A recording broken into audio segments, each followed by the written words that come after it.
حسینی ہے جو مصلحت کوش ہو, جو کہے ٹائم نہیں, گراؤنڈ ریالٹی نہیں, حالات نہیں, طبیعت نہیں, موقع نہیں, تو ابھی امام حسین کے پیغام کو نہیں سمجھا. میں بہت سارے بزرگوں کا نام اس لیے نہیں لیتا کہ لوگ ایسے نہ کہیں کہ کسی کا نام کیش کرایا جا رہا ہے, لیکن میں نے سارے مناقب پڑھے ہیں. میری لائبریری میں کتابیں ہیں, میں پڑھتا رہتا ہوں, میں سفر میں بھی ساتھ رکھتا ہوں.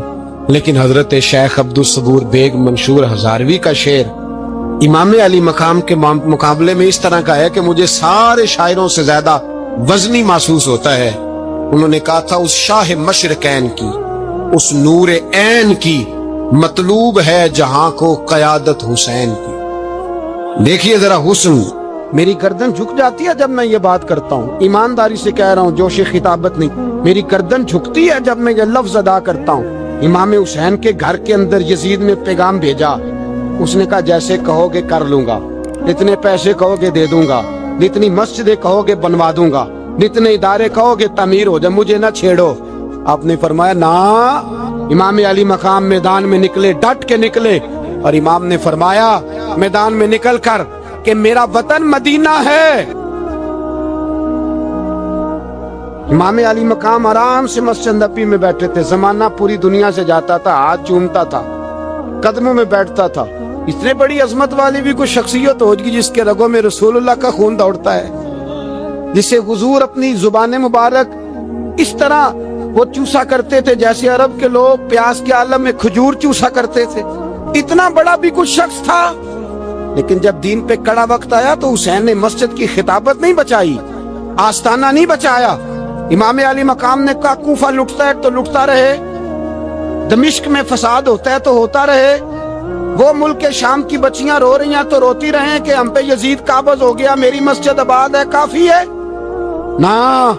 امام حسین نکلے اور نکل کے کہنے لگے جنت البقیع والی جگہ پہ کھڑے ہو کہ یا رسول اللہ میں جا رہا ہوں, میں جا رہا ہوں, اور آپ کے لیے جا رہا ہوں, اس لیے کہ مجھے اس شام کو بچانا ہے جس شام میں رسول اللہ کا کلمہ پڑھنے والے لوگ بستے ہیں. مجھے کوفہ, دمشق, مصر کے لوگوں کو بچانا ہے. نانا تیرے کرم کے خزینے کی خیر ہو, میں جا رہا ہوں تیرے مدینے کی خیر ہو. نکل کھڑے ہوئے امام علی مقام, میدان میں نکلے. کس کے خلاف بولے؟ کون تھا یزید؟ مسلمان تھا. اس وقت تک تو سب نے مسلمان لکھا ہے, جس نے کافر کہا شہادت امام حسین کے بعد کہا. جرم کیا تھا؟ میری گردن جھک جاتی ہے جب میں یہ بات کرتا ہوں, ایمانداری سے کہہ رہا ہوں, جوش خطابت نہیں. میری گردن جھکتی ہے جب میں یہ لفظ ادا کرتا ہوں. امام علی مقام اس شخص کے خلاف نکلے. سارے خطبے امام حسین کے پڑھ کے دیکھو. امام حسین نے فرمایا یزید شرابی ہے. شرابی مسلمانوں کا حکمران ہو سکتا؟ آپ نہ بولیں بے شک, پر بات تو سچی ہے نا. امام حسین نے فرمایا شرابی کو ووٹ دیا جا سکتا؟ فرمایا رنڈیوں کا ناچ دیکھتا ہے جو مجرے دیکھے, جو رنڈیوں کے ناچ دیکھے وہ مسلمانوں کا حکمران ہو سکتا؟ امام حسین میدان میں نکلے اور 18 سال کے علی اکبر سے لے کر 6 مہینے کا علی اصغر دے دیا. لیکن شرابی کو برداشت, بے حیا کو برداشت تو میں کیسے کرتے؟ دوستی قاتل سے بھی, مقتول سے یارانہ بھی, اپنی جیب سے فلک سے چھپوا کے ظالموں, جابروں, بدماشوں کو ووٹ دیتے ہو. امام حسین کو تیری دیگ کی ضرورت ہے جو تو 10 محرم پہ پکاتا ہے, چاولوں کی ضرورت ہے جو تو نے 9 محرم کو پکائے.